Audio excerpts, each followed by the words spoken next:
Olá, meus caros, tudo bem? Todos vocês estão bem? Vamos então continuar com as nossas aulas. Então, hoje a gente vai dar continuidade àquelas aulas de revisão de números e funções. Vamos começar a relembrar algumas coisas básicas sobre funções. Ok? Então, olha aqui, o slide número 5, números e funções, parte 2. Então, é um pequeno plano de aula aqui para a gente se organizar. Então, nessa aula a gente vai falar o seguinte, vamos ver qual é a definição de função. Vocês são careca de saber disso, mas não custa nada a gente relembrar. Vamos ver um esquema intuitivo que ajuda a entender bem esse conceito. Vamos falar sobre gráficos, de um modo geral. Vamos falar sobre as operações básicas com funções, vamos recordar também isso. Alguns exemplos e umas propriedades. Aqui as propriedades pode ser que tenha alguma novidade de coisas que vocês não tenham visto no colégio. Tá? Então é uma aula de revisão mesmo. Ok? Muito bem, então lá, função. O que é uma função? Então, vamos imaginar que você tenha dois conjuntos, né, de coisas e que você estabelece uma relação entre os elementos do conjunto A para os elementos do conjunto B. Uma relação de, ó, daqui eu associo o elemento dali. Mas para que essa relação seja uma função, é necessário que o seguinte. Primeiro, que todos os elementos, ou cada um dos elementos desse conjunto A, esteja associado a um determinado elemento do conjunto B. Ok? Então, cada elemento de X pertencente a A está associado a um único elemento Y de B. Se não tiver esse único, por exemplo, um elemento daqui com 2 lá, não é função, é outra relação. Tá? Bom, vamos dar um exemplinho assim para esclarecer. Vamos supor que você, por exemplo, o conjunto A é o conjunto dos elementos dos alunos dessa turma. Tá? Então, Paulo, tem Maria, etc. E do lado de cá é um conjunto de números que correspondem a todos os DREs dos alunos. Então, cada aluno da minha turma, por ser aluno da UFRJ, tem um DRE. Então, o Paulo tem o DRE dele. Esse F de Paulo é o número dele. O F da Maria é o número dela. E assim por diante. Como não pode, os alunos não podem ter dois DREs, então isso é uma relação. Ou melhor, isso é uma função, não é uma relação qualquer, é uma função. Certo? Muito bem. Então, vamos dar alguns nomes aqui. O conjunto A, sobre o qual você vai pegar os valores para associar com B pela função f, é chamado domínio de f. Tá? O conjunto B é o contradomínio. Então, observa, o conjunto B pode ser uma coisa grandona, né? Vamos pegar, por exemplo, novamente a turma de cálculo do professor Roussi. Cada aluno aqui tem um DRE. E aqui tem todos os DREs de todos os alunos da UFRJ. É um conjunto enorme. Então, o contradomínio pode conter um monte de coisas. Está caracterizado como os números DREs. Mas de todo mundo, tá? Mas, então, a imagem da F são só aquela parte do conjunto B, ou seja, dos DREs, que são ligados aos alunos da turma do Roussi. Certo? Então, a imagem é uma parte de B. B é o contradomínio. A imagem é só essa parte que corresponde aos elementos de A. Então, está aqui, ó. O conjunto A é o domínio de F, o conjunto B é o contradomínio de F, e o conjunto imagem de F é dado por essa expressão aqui, ó. São os elementos do conjunto B, tais que Y é F de X, ou seja, a associação, né, entre o Y e o X, e qualquer que seja o X em A. Então, todo X de A vai ter que ter um elemento aqui, senão não é domínio. Tá? E esse conjunto é um subconjunto do universo B todo, né, do universo dos números de DRS. Tá? Então é isso, função é isso. E todo o cálculo é baseado em função. Tudo que a gente vai ver no cálculo é baseado em função. Tá? Bom, podemos fazer uma brincadeira aqui, uma associação que é legal, que a gente percebe bem, entender bem esse conceito. Né? A gente pode imaginar que a função é uma maquininha. E ela faz o seguinte, todos os elementos de A são transformados por essa maquininha e colocados num conjunto B. Então, se tivesse um saquinho de coisas aqui, um outro saco de coisas aqui, você pega o x aqui, ele se transforma e vira lá. Tá? A função é uma máquina, em geral, que a gente vai trabalhar só com números. Então, essa máquina é como se fosse uma maquininha de calcular mesmo. Você pegou um número, jogou na maquininha e sai um resultado. Esse resultado depende da operação, né? Por exemplo, multiplicação, levar ao quadrado, coisas desse tipo, né? Então, vamos pensar na maquininha. Né? Outra coisa importante que a gente tem que relembrar também são os gráficos, né? O gráfico é um conceito geral, né? Se uma função f está definida num conjunto A, tomando valores em R, né? A sobre o conjunto de R, mas não precisa ser A. Nós vamos tratar só esses casos, tá? De números reais aqui, ó. A é um subconjunto de R. O gráfico de f é o conjunto dos pares x, y, com x no domínio de A, e o y associado ao x. Só os y que são associados ao x, nenhum outro mais. Tá? A gente vai ver vários exemplos já já. Então, o gráfico é um conjunto de pares, né? Pares ordenados. Por isso que a gente coloca no eixo x aqui, o eixo horizontal, os valores de x, normalmente, né? No eixo vertical, os valores de y, e aí desenha a figura que corresponde a essa expressão que está aqui. Cada x dá um valor de y, cada x dá um valor de y, junta esses pontinhos todos, a gente tem um gráfico. A gente vai ver exemplos já já. Tá? Muito bem. No cálculo diferencial integral, ou seja, no nosso curso, o domínio de uma função será sempre um subconjunto de R. Não vamos trabalhar com funções vetoriais, não vamos trabalhar com funções que na computação tem objetos, classes, nada disso. São funções cuja variável, né, ou seja, os elementos do domínio são números reais e do contradomínio são números reais. Tá? Especificamente. Tem muita coisa que você pode fazer com esse tipo de função. Em geral, as funções são definidas por fórmulas matemáticas. Por exemplo, eu digo que f de x é x2, essa função, o que ela faz? Ela pega um número x qualquer e calcula o seu quadrado. Tá? Então, é uma fórmula matemática. Mas há situações em que ela não é dada por uma fórmula, e sim dada por um processo. Né? Por exemplo, você tem que fazer um cálculo para achar qual é a função. Então, essas fórmulas, no caso em que elas são dadas, a priori,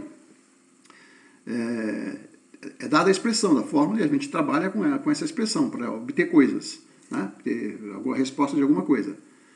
Mas tem situações em que ela não é dada a priori.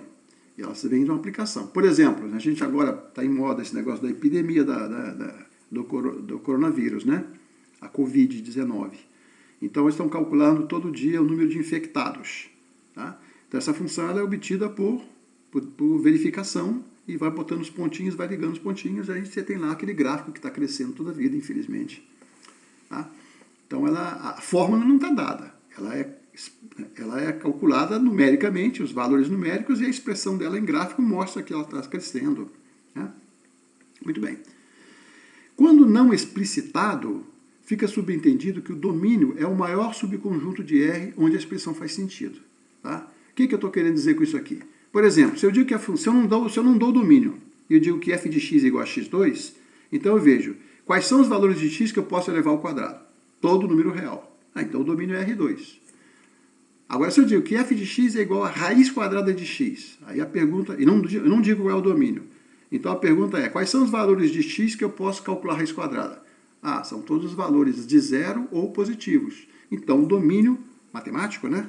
O maior conjunto possível é o intervalo zero infinito. Tá?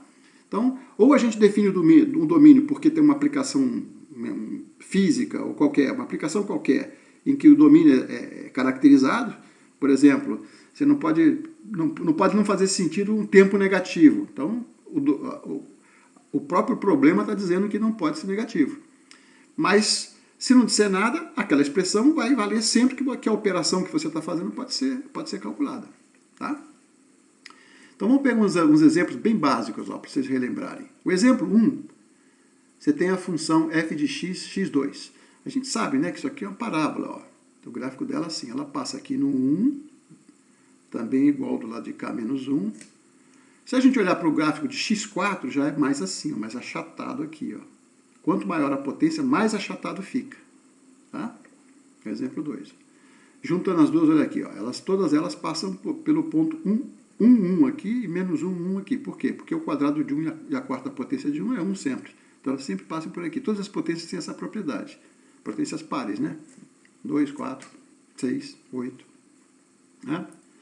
Tem um módulo também, que é uma função que a gente vai trabalhar, que vai usar bastante. Ela tem um gráfico assim, ó. Esse V aqui, ela é bissetriz aqui, tá?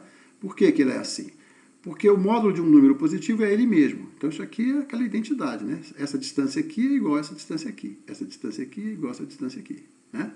Módulo de 2 é 2. Módulo de 3 é 3. Mas o módulo de menos 2 é 2. Então, ela vem, bate aqui em cima, ó, positivo, aqui para cima. Aqui, negativo seria aqui para baixo. Tá? Essa é a função módulo. Ok? Bom, mas não precisa ser assim, né? Por exemplo, você pode dizer que uma função, ela tem um valor numa certa parte do valor de x e tem uma outra expressão para outra parte de x. O que está dizendo aqui, por exemplo? Para x negativo, do lado de cá, ela é um módulo, tá? Então é essa parte aqui, ó. É o módulo. E para x negativo, é uma parábola, porque é o x2, tá? Então seria esse caso aqui, ó. Tá?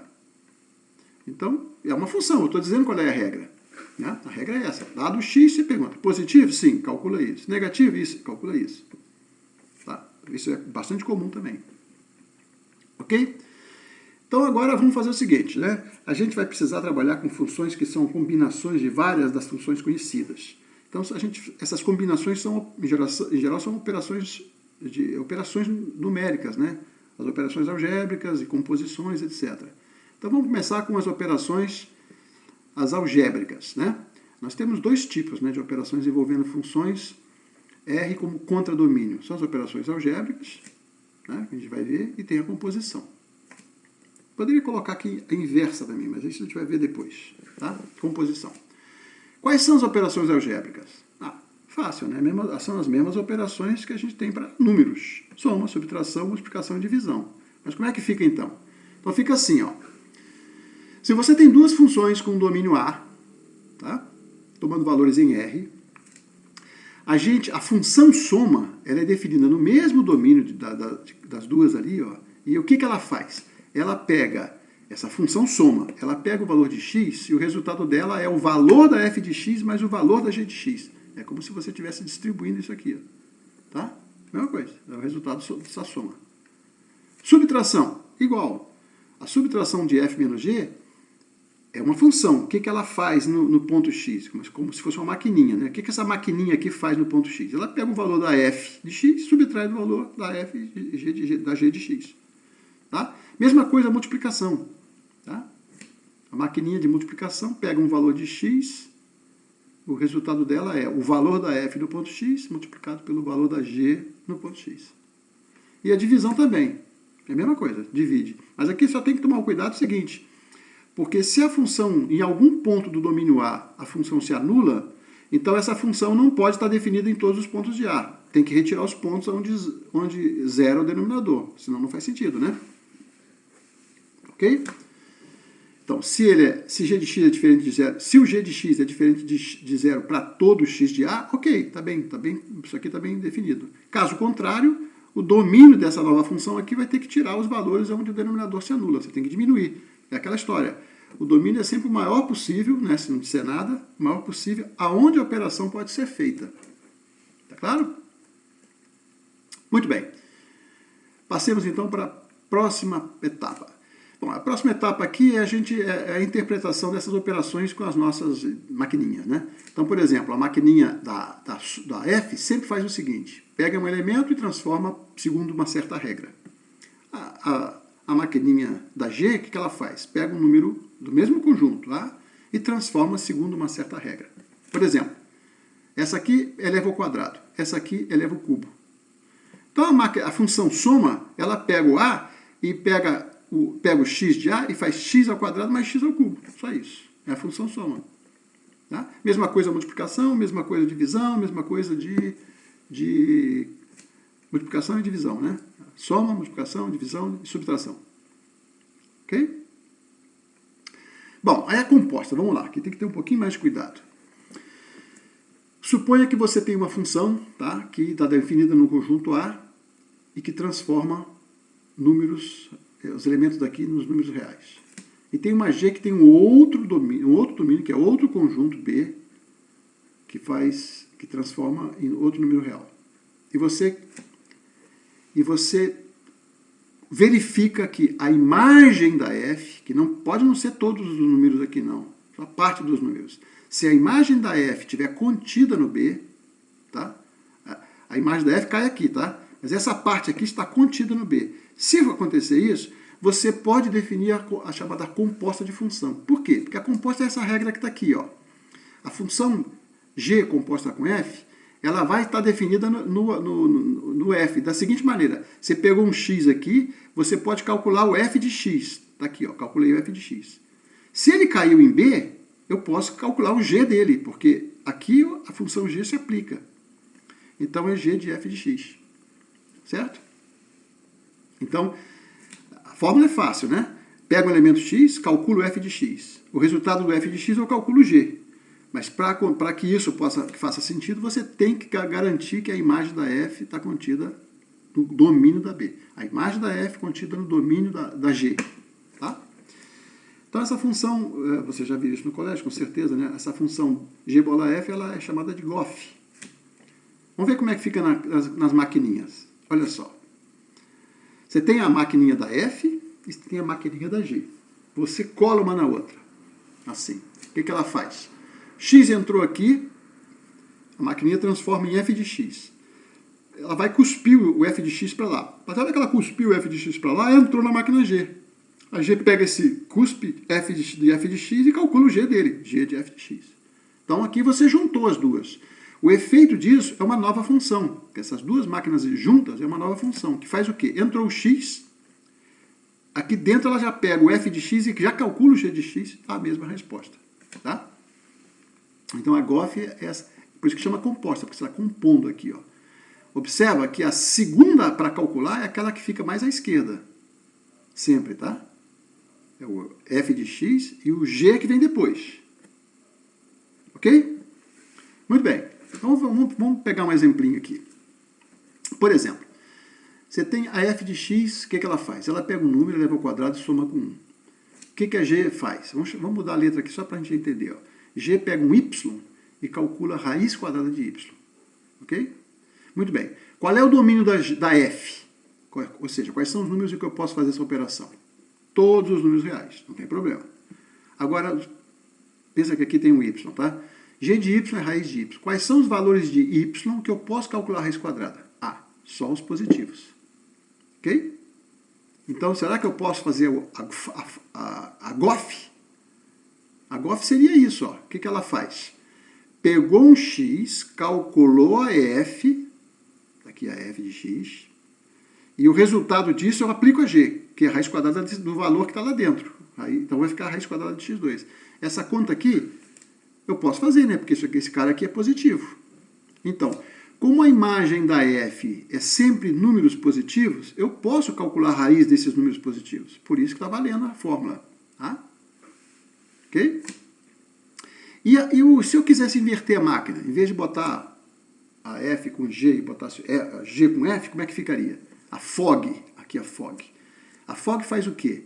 Eu vou pegar um elemento x e vou calcular a raiz quadrada. Esse número aqui, eu vou jogar aqui, ó. Tá? Então, o que fez? Pegou a raiz quadrada, elevou ao quadrado e somou 1. Ficou isso. Tá? Porque a raiz quadrada de x. Posso fazer essa conta? Posso. Porque o domínio dessa aqui, o domínio dessa função são todos os números reais. E a imagem dessa aqui são só os positivos, né? Porque é a raiz positiva. Então, a imagem dessa função está contida no domínio dessa. Então, eu posso fazer as duas. Então, eu posso fazer essa, que é diferente dessa. Tá? Então, você verifica aqui, ó, o domínio e a imagem da f são, respectivamente, esses números. O domínio e a imagem de g são, respectivamente, esses números. Tá? Ó, a imagem aqui, ó, como isso aqui é positivo, a imagem é sempre de 1 para cima. Então, está aqui, ó. A imagem de 1 está contida no domínio da outra. O domínio da outra está contido na imagem da 1. Então, as duas estão definidas. Ok? Reflitam sobre isso depois. Revejam com atenção, tá? Isso é muito importante. Muito bem. Esse exemplo aqui é parecido. Eu deixo para vocês olharem com calma. A f de x é x mais 2 ao quadrado e a raiz de x é raiz de x mais 1. E aí, vocês vão fazer a Goff e a Fog. Verificar que feito aqui. Ok? Só para a gente não perder muito tempo, vocês podem fazer isso. Tá? Bom, aí a última propriedade, que essa eu acho que não é tratada no colégio, né? Acho que em geral não é visto no colégio. É o seguinte, vamos pegar uma função que esteja definida no intervalo de menos A até A. A um número qualquer, menos 1 até 1, menos 2 até 2, menos 5 até 5, um intervalo simétrico, tá? Muito bem. A gente diz que a função é par se ela tiver essa propriedade aqui, ó. O valor da f no ponto menos x é o mesmo valor da f no ponto x, qualquer que seja o x. Por que chama par uma coisa desse tipo? Porque é a propriedade de uma potência par, né? Por exemplo, x ao quadrado, potência par. Então, menos 1 ao quadrado é 1. Tá aqui, ó. Menos 1 ao quadrado é igual a 1 ao quadrado. Pega outra potência par, x4. Menos x à quarta é igual a menos, né? Você pode botar menos 2 aqui, ó. Menos 2 à quarta é igual a 2 à quarta. Por isso que se chama par. Mas não precisa ser potência, pode ser qualquer outra função que tenha essa propriedade, ela é chamada de par. E a ímpar? É como se fosse potências ímpares. Por exemplo, menos x ao cubo é menos x vezes menos x vezes menos x. Menos com menos dá mais com menos dá menos. Tá? Então está aqui, ó, dá um menos o f de x. Então, menos 5 ao cubo é menos 5 vezes 5 vezes menos 5. Dá a mesma coisa que menos o 5 vezes 5 vezes 5. Então, é ímpar. Qualquer função que tenha essa propriedade é chamada de função ímpar. Tá? Então, aqueles exemplos que a gente viu lá atrás, os exemplos 1, 2 e 4 são funções pares. Aquele exemplo 5 tudo torto lá não é nem par nem ímpar. Vamos voltar lá rapidinho, olha só. A função x2, potência par, ela é par. Aqui. Tá? A função x4 também é par. Qualquer valor que você pegar aqui, dá essa altura aqui, o valor dele negativo é a mesma altura lá. Porque menos 2 à quarta é a mesma coisa que 2 à quarta. Menos 3 à quarta é a mesma coisa que 3 à quarta. Tá? Essa também é par. Porque o módulo de menos 1 é igual ao módulo de 1, que é 1. O módulo de menos 2 é igual ao módulo de 2, porque todos os dois são 2. Certo? Já essa aqui, o exemplo 5, ela não é nem par nem ímpar, porque as fórmulas não são completamente diferentes, né? Ok? Então, é isso que eu falei aqui. Os exemplos 1, 2 e 4 são funções pares. O exemplo 5 não é nem par nem ímpar. E o exemplo de uma função ímpar? Por exemplo, raiz cúbica. Né? Raiz cúbica de menos 2 é menos raiz cúbica de 2. E assim por diante. Raiz cúbica de menos 5 é menos raiz cúbica de 5. Aí essas funções pares e ímpares, ela tem uma propriedade interessante. Que é o seguinte, ó. Uma função par, o gráfico é sempre simétrico em relação ao eixo y. Né? Vou ver aqui rapidinho, quer ver? Vamos pegar as funções pares. Olha só, essa é uma função par. Então, tem uma simetria, como se aqui tivesse um espelho. Ó. Esse lado aqui se reflete para cá. Sempre, né? Por quê? Porque um valor positivo é igual a um valor negativo do eixo do x. Um valor positivo aqui tem a mesma altura do valor negativo aqui. Ok? Mesma coisa para essa, ó. Simétrico em relação aqui. Ó, simétrico em relação aqui. Essa não tem nenhuma simetria, então não é nem par nem ímpar. Tá? Agora, se a gente olhar essa aqui, ó, que é ímpar, ela tem uma simetria. Qual é a simetria dela? Qualquer ponto daqui, ó, se você traçar uma reta passando pela origem, a distância daqui para cá é a mesma distância daqui para cá. Então, essa é uma característica das funções ímpares. Tá? É como se você pegasse esse gráfico e fizesse duas reflexões. Você reflete para cá, ela vai ficar assim, né? E depois você reflete para cá. Refletir para cá é a mesma coisa que você refletir pela origem. Né? Pela origem. Então, tem a simetria em relação à origem. É isso que está dito aqui, ó. É isso que está dito aqui, ó. Uma função é par se seu gráfico é simétrico em relação ao eixo dos y. E uma função é ímpar se seu gráfico é simétrico em relação à origem do sistema de coordenadas. Então tem aqui, genericamente, ó, uma função ímpar. Essa é par, né? Porque ó, se você pega esse pedaço aqui, refletiu para lá. Essa é ímpar, né? Porque você pegou esse pedaço aqui, ó, refletiu para cá e depois para cá. Ou, se quiser, refletiu em relação à origem. Isso é uma função ímpar. Ok? Então, Então, isso aqui vai ser importante também em alguns momentos, até para a gente desenhar gráficos, né? Se você quer desenhar um gráfico complicado, basta, se você sabe que ela é função par ou ímpar, basta você fazer de um lado e refletir para o outro. Não precisa fazer todos as contas para os dois lados. Tá? Mas tem que ser par ou ímpar. Tá? Muito bem. Então, nós terminamos essa segunda parte. A gente tem ainda mais uma pequena parte dessa recapitulação de números e funções. E aí sim, na próxima vez a gente entra na parte de limite. Certo, meus caros? Então, vamos ficar por aqui hoje. Um abraço a todos e até a próxima.